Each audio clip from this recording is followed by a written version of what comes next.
কালকে ভাইয়ের অফিস থেকে আসতে অনেকটা রাত হয়ে গেছিলো। আসার সময় আসছিল বাইং মাছগুলোকে রাত্রে না কেটে ফ্রিজে রেখে দিয়েছিলাম।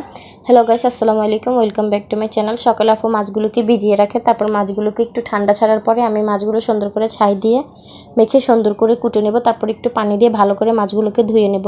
আবার কিছুটা পরিমাণে পানি দিয়ে মাছগুলোকে কিছুক্ষণ ভিজিয়ে রাখবো।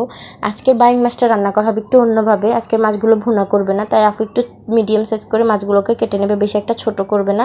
আজকের মাছটা রান্না করবে আলু দিয়ে পাতলা ঝোল, ঠিক মুরগির মাংস যেভাবে রান্না করা হয় ঠিক সেভাবে আজকে পাতলা ঝোল রান্না করবে। আলুগুলোকেও ছোটো ছোটো করে কেটে নিয়েছে। তারপর এখানে মাছটাকে আমি খুব সুন্দর করে লবণ দিয়ে ধুয়ে নেব।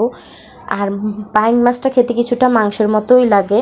পরে মাছটাকে সুন্দর করে আমি ধুয়ে নেব। ধোয়ার পরে আবার কিছুটা পরিমাণে পানি দিয়ে মাছটাকে ভিজিয়ে রাখবো।